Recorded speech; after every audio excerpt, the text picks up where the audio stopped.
Bienvenue à l'émission Crois-tu? Aujourd'hui, notre invité, je ne prendrai pas un long temps pour le présenter parce qu'on veut prendre toute la période de l'émission pour partager ensemble, alors sous forme de discussion et de partage. J'ai le plaisir de vous présenter une personne bien connue, du moins à l'interne, chez nous à Croix-tu, et plusieurs d'entre vous doivent le connaître aussi, M. Marcel Perron. Marcel, bienvenue chez toi à l'émission Croix-tu? Bonjour Jean. Pour moi, c'est vraiment une belle invitation de venir ce matin, que je devrais dire, parler de ce que le Seigneur a fait dans ma vie, mon cher Régent, et c'est extraordinaire. Et puis, Régent, de connaître Dieu, c'est ce qui est le plus important, de savoir qui est Dieu, qu'est-ce qu'il a fait pour nous.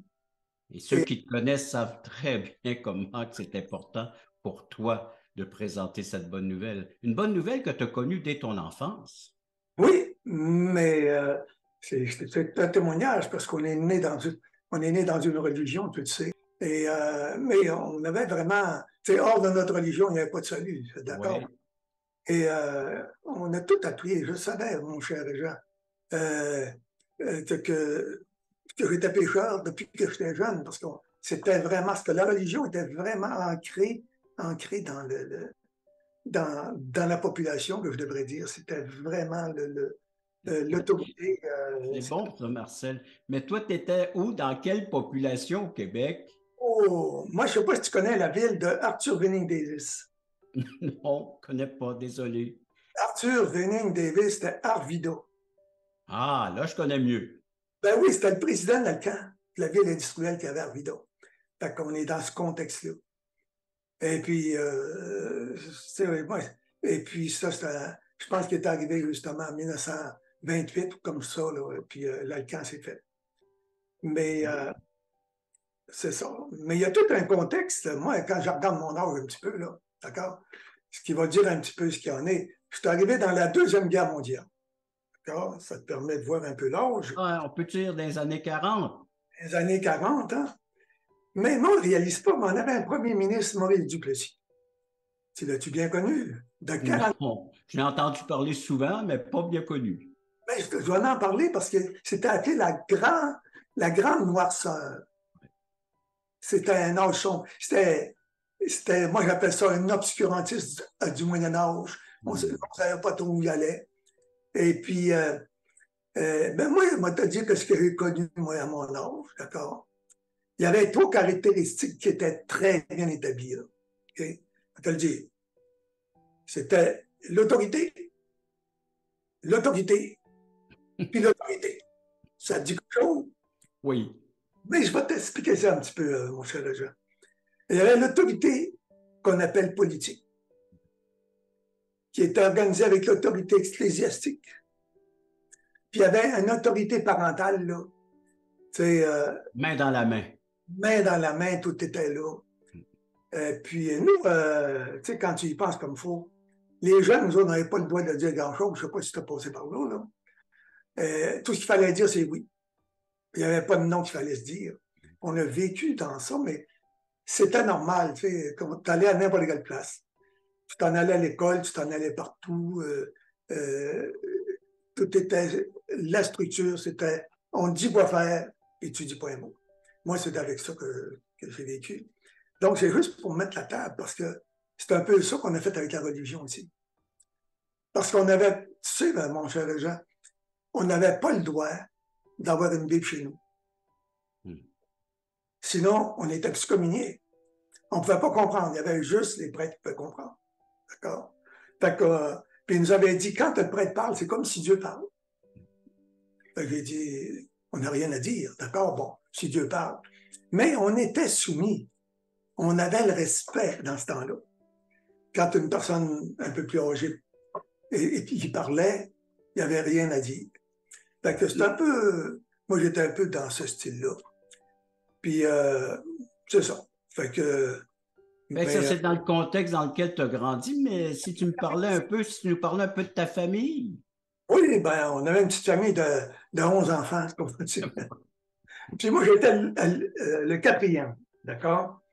Puis dans le fond, comme je disais tantôt, on a vraiment vécu une enfance, là, des valeurs religieuses. On récitait le chapelet tous les soirs. Hey, puis on avait 5 ans, 6 ans. Il fallait rentrer là, de 7 h moins quart à 8 h. Fait que tout était centré. Puis la première année où on allait à l'école, on a appris. On avait un temps là, pour nous montrer qu'on était pécheurs, d'accord? Puis il fallait aller à la confesse, là, hein? On était pécheurs, qu'il y avait un enfer, puis là, il ne fallait pas aller en enfer. Il fallait gagner notre ciel parce que si on faisait des péchés, on perdrait. Fait que c'était tout ça que j'ai vécu.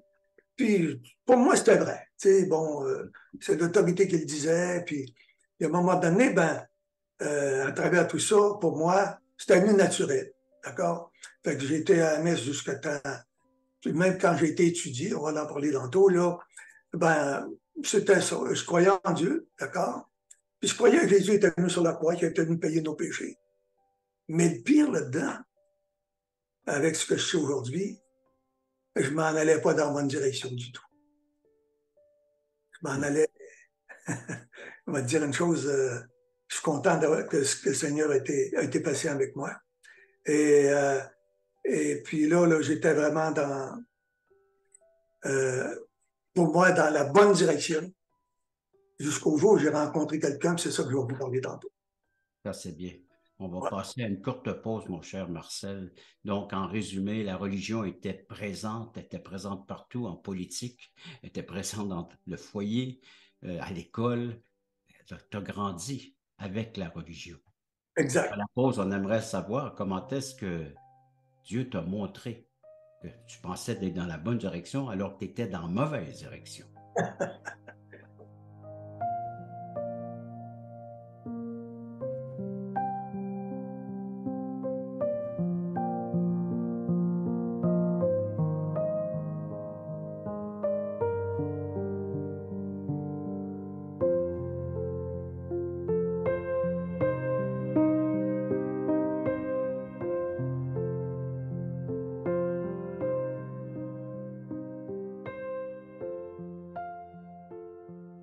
Marcel, donc, la religion, elle est présente partout, partout.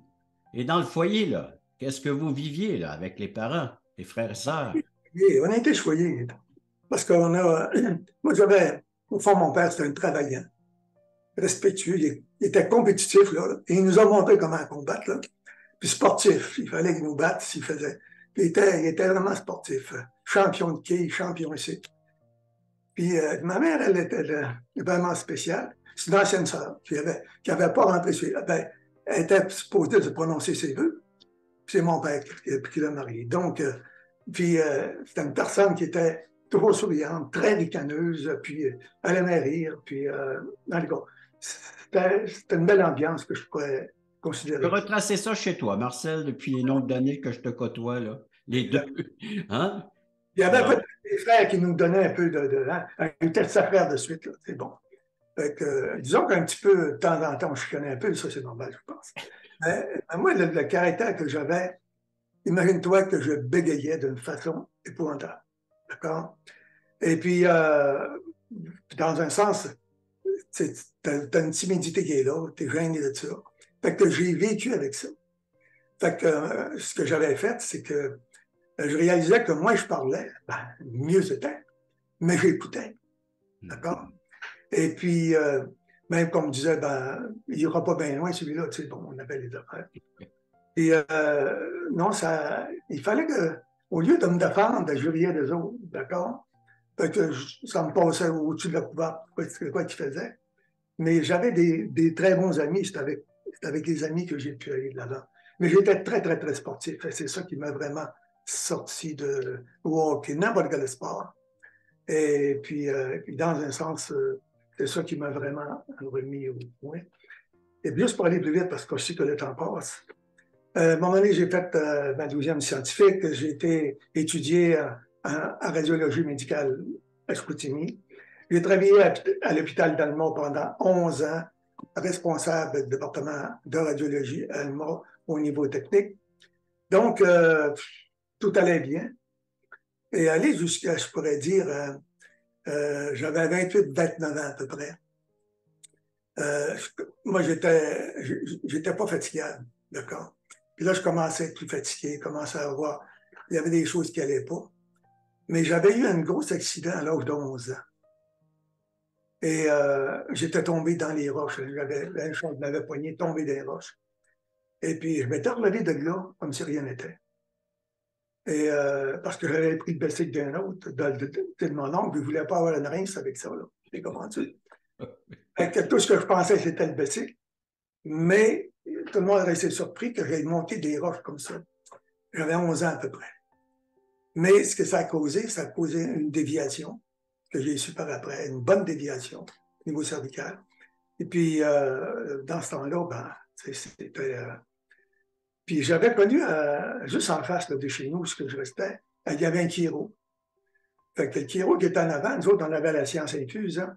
Moi, je l'appelais le quack en avant. Mais j'étais chum avec parce que je jouais du hockey avec, puis on avait un très bon rapport avec moi. Mais là, à partir de, justement, de 30 ans, c'est autant que j'aimais ce que je faisais. Là, je ne trouvais plus rien là-dedans. Puis là, tout ce que je voulais, j'étais plus là. Jusqu'au jour que mon épouse avait des migraines chroniques. Et puis, puis j'avais été partout avec ça. Elle avait eu un accident aussi à l'âge de 14 ans. Et puis, j'ai dit, viens me voir, tu vas voir, ce sera pas long. J'ai dit, tu n'iras pas voir un quoi que là. J'ai dit, ben, elle dit, garde, je vais rien parler, j'y vais. 3 semaines, un mois après, fini. J'ai dit, wow. Et de fil en aiguille, pour aller un peu plus vite, ben, il m'a convaincu d'aller étudier en chiropratique. Fait que je suis parti à l'âge de 34 ans. Tout ce que je savais en anglais, c'était Espino, puis je m'en vais étudier la médecine avec du Espino. Mais le Seigneur était bon quand tu regardes tout ça. Fait que j'ai pu arriver ici en 1978, d'accord? Mais j'étais installé à Québec. Mais juste avant de partir, 6 En mois, tant que chiro, là, tu t'es installé à Québec en tant que chiro avec ta famille. mais juste avant de partir, Oui. on a rencontré une madame qui s'appelait Madame Guertin. Puis elle venait de connaître le Seigneur, ça faisait à peu près 6 mois. Puis elle rencontre, je ne sais pas si tu connais Bertrand Bayeux. Mais Oui. Bertrand Bayeux, c'est un chiroutier, parce que lui, il venait de défroquer comme prêtre. D'accord? Puis moi, ça a amené mon ami parce que je ne parlais pas anglais. Mais je suis collé avec Bertrand pour copier toutes les notes qu'il faisait. Moi, il arrêtait en allemand, ça avait été pareil pour moi. Là. Ça, c'est pendant tes études aux États-Unis, là, pour devenir chiro. On était ensemble, on était amis. Puis elle nous rencontre les deux. Puis elle commence à dire à Bertrand, parler du Seigneur et tout. Puis elle dit, moi, je sais ce que je vais au ciel pour l'éternité. Il dit, wow, wow, wow, là. Tu sais quoi tu dis là, là? Il dit, moi, j'ai été étudié 10 ans en France, j'ai fait ça, j'ai fait ci, puis moi, je suis pas sûr d'aller au ciel, puis toi, tu y vas. Et là, ça l'a dérangé. Puis lui, après ça, ben, on a fait nos boards, on a tout fait ensemble. Mais moi, j'ai été le trouver 3 mois après, chez eux, on était amis. D'accord? On s'est installé à Québec, lui il était à Sherbrooke, puis à Rock Forest, et c'est là qu'il est arrivé avec ça. Moi, j'arrive 3 mois après, il commence à parler du Seigneur. Il n'arrête pas, je suis là la fin de semaine, il me parle du Seigneur qui était monté sur la croix, tout ça. J'ai dit, je sais tout ça, mon frère Bertrand. Oui, mais il dit, moi, je suis sûr d'aller au ciel. Quand il dit, pour moi, tu as tombé comme avec l'autre qui était avec lui. Okay. J'ai dit, là, il me parlait. Moi, je suis sorti de là. J'ai dit, il y a quelque chose, ce gars-là. Il dit, ouais, il aurait dû rester chez Brett. Il me parle rien de ça. Là. Il n'y avait pas d'affaire étudiant en chiropratique. Il était à la bonne place, là. Mais là, j'y retourne après. Il continue. Fait qu'il me donne une Bible. Il dit, t'as une minute, toi. Et là, je cherchais des affaires pour le convaincre, moi, là. Et puis là, j'ai pris la Bible, puis j'ai lu ça, là, puis une après l'autre. Puis je montais là pour essayer de dire quelque chose. J'avais vu des livres, La vie après la mort, la mort. En tout cas, là, tu sais, je voulais arriver avec toute cette bagarre. Fait que là, il me disait, t'en viens bien, Marcel. Comment je m'en viens bien? Lui, là, moi, je ne l'ai pas. Fait que là, j'arrivais tout le temps là-dessus. Jusqu'au jour après, on s'est vu pendant 4 ans, ça. J'ai lu la parole de Dieu, là. Je voulais le prendre. Il y a un dénommé Michel Habib qui arrive chez nous. Je n'ai jamais vu cette personne-là, mais il était pasteur à cette île. Puis quand il était pasteur à cette île, il est venu étudier ici à Québec, il était à Chauveau. Et puis en arrivant, il se fait une blessure, plus capable de bouger. Mais il était 15 jours pour étudier ici. C'est mon frère qui m'appelle. Tu voudrais-tu le voir? Ben, je dis, moi, pas de problème. Est-ce qu'il vienne? Mais il dit, il va être obligé de venir tard parce que moi, je finis vers 10h30, 11h. Il dit, il n'y a pas de problème, il va être là. Fait que pendant 15 jours, notre cher ami Michel Habib, il m'a parlé du Seigneur. Puis il terminait, puis là, il m'amène vraiment comme fou. Marcel, oublie pas une chose, le péché existe. Je sais qu'il existe. Ça, c'est la première chose à voir. Mais il dit, le péché doit être puni, mon cher Marcel. Ben, je sais, Jésus a payé pour. Ben, il dit, oui, mais c'est qui va subir le châtiment? Ben, c'est lui, il était sur la croix, puis il a pris tous les péchés, puis, tu sais. Fait qu'il m'arrive encore, tu sais, oui, mais il dit, comment recevoir le Christ? Comment? Je dis, je crois ça, là, moi, là, tout ça. Mais je ne voyais pas ce qu'il voulait aller, d'accord? Fait que, à un moment donné, ben, hey, c'était à tous les jours là, qu'il s'emmenait, il passait la parole de Dieu, puis on finissait à 1h, 2h du matin. On finissait là. Puis jusqu'à 1h, 2h du matin. Mais mon cher Marcel, on va prendre une courte pause. On va réfléchir à tout ce que tu es en train de nous dire, là, que Jésus-Christ est mort à la croix pour nos péchés. Qu'est-ce qu'on fait avec ça? Mais après la pause, on va entendre la suite de ton témoignage.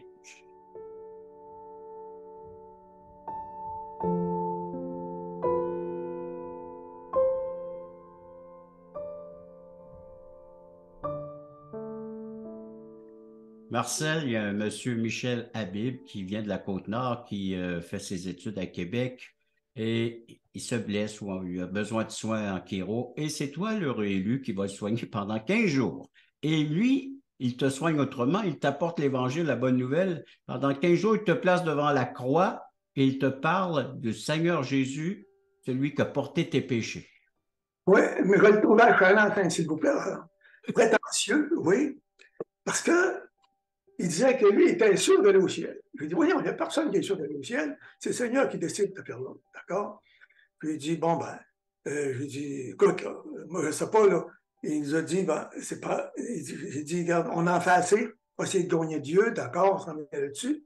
Et là, il m'arrive avec un verset. Il dit, Marcel, je t'arrête tout de suite, là.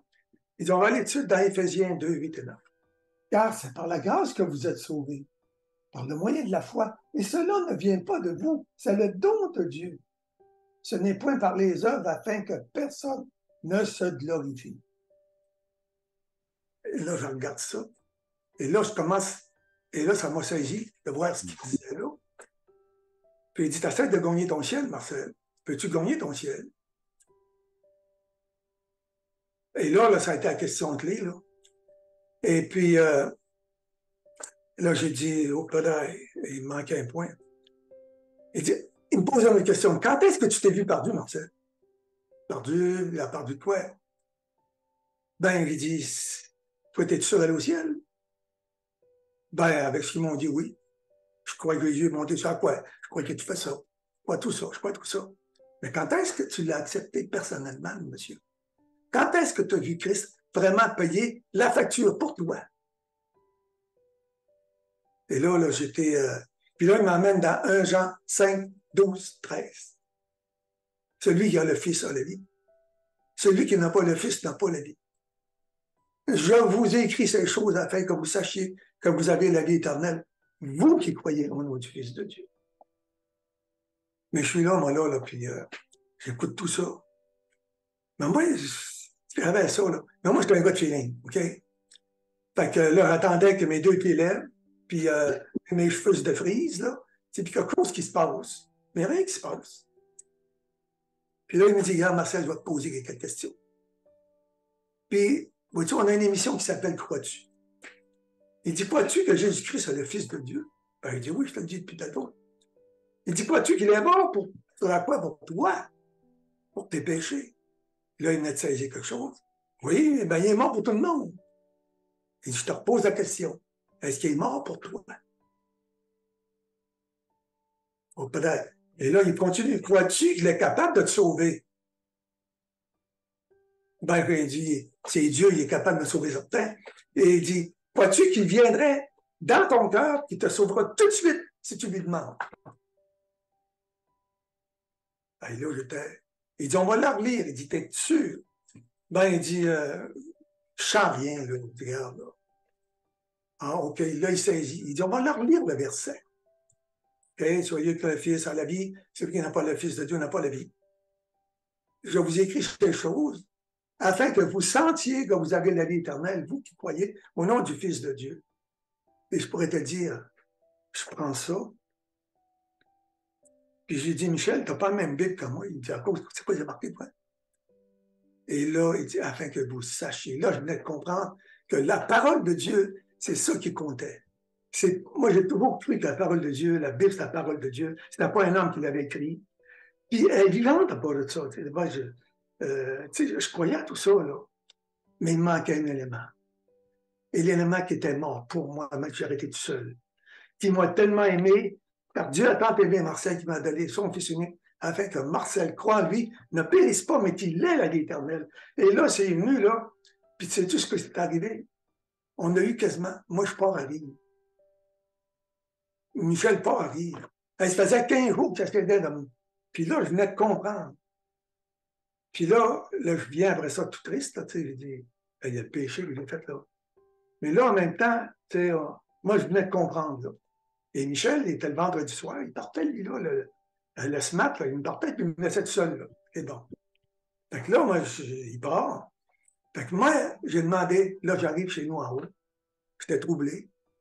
Puis le samedi soir, ça s'est arrivé le vendredi, le samedi soir, pas capable de m'empêcher. J'ai dit, Seigneur, je veux que tu me montres mon cœur. Je veux que tu me montres mon cœur, je veux être sûr là, que les choses sont là. J'aurais jamais dû lui demander ça. Il m'a levé à 1h30, là, puis je te le dis, là.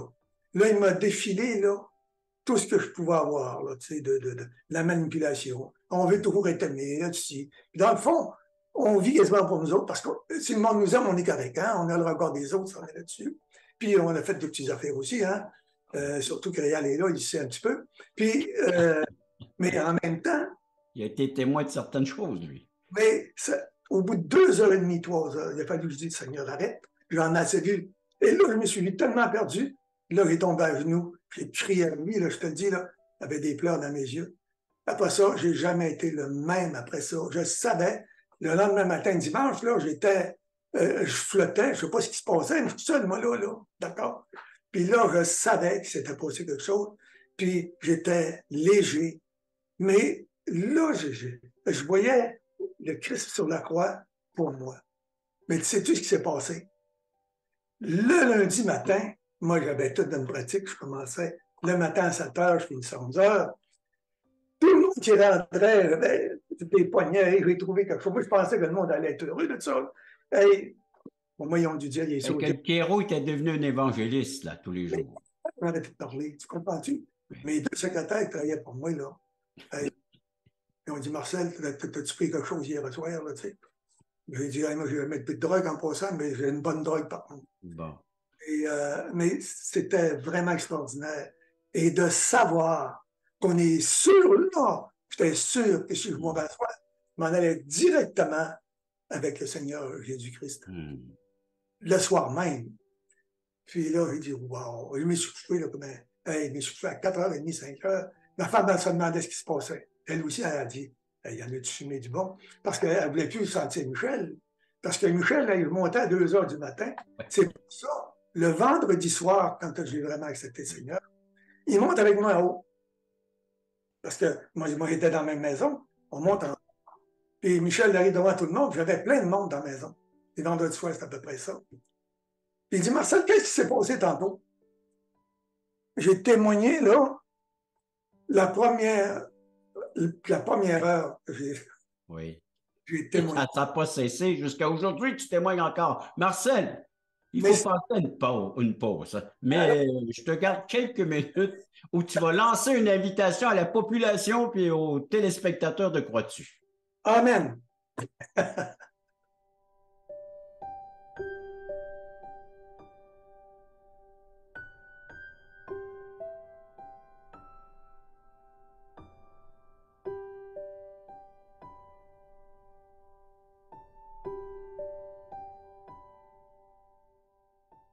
Marcel, en résumé, tu as grandi dans la religion, les pratiques, mais avec une connaissance du message de l'Évangile. Alors, le péché, Dieu, la personne de Jésus-Christ, mais tout cela est devenu réel, vivant dans ta vie lorsque Michel Habib t'a présenté cette offre que Dieu fait à tous et chacun, hein, d'accepter le Christ comme Sauveur et Seigneur. Et là, tu as eu le pardon, l'assurance de la vie éternelle.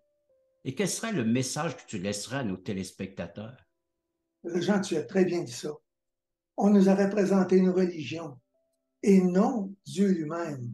Dieu est une personne qui nous entend, qui parle avec nous. C'est lui le créateur du ciel et de la terre. C'est lui qui a créé l'homme et la femme. Puis, il nous a fait, Dieu, c'est un Dieu qui n'oblige personne. Donc, il nous a mis ça libre. Dieu dit dans sa parole que nous sommes et tous pécheurs séparés de lui et que c'est impossible pour nous d'en sortir nous-mêmes. Donc, devant Dieu, nous méritons tous l'enfer. On a tous péché, c'est ce que la Bible dit. Puis le Seigneur Jésus est mort à notre place. Il a pris notre condamnation, lui qui était Dieu. Il a pris ma place. Il a souffert tout ça, afin que je puisse être libéré. Dieu nous a tellement aimés qu'il veut nous offrir la paix, la joie, la vie éternelle en Jésus-Christ seul. La Bible, nous avons en lui toutes choses. Et c'est ce que je vous souhaite pour l'éternité. C'est l'éternité. N'oublions jamais que Dieu est le créateur du ciel et de la terre.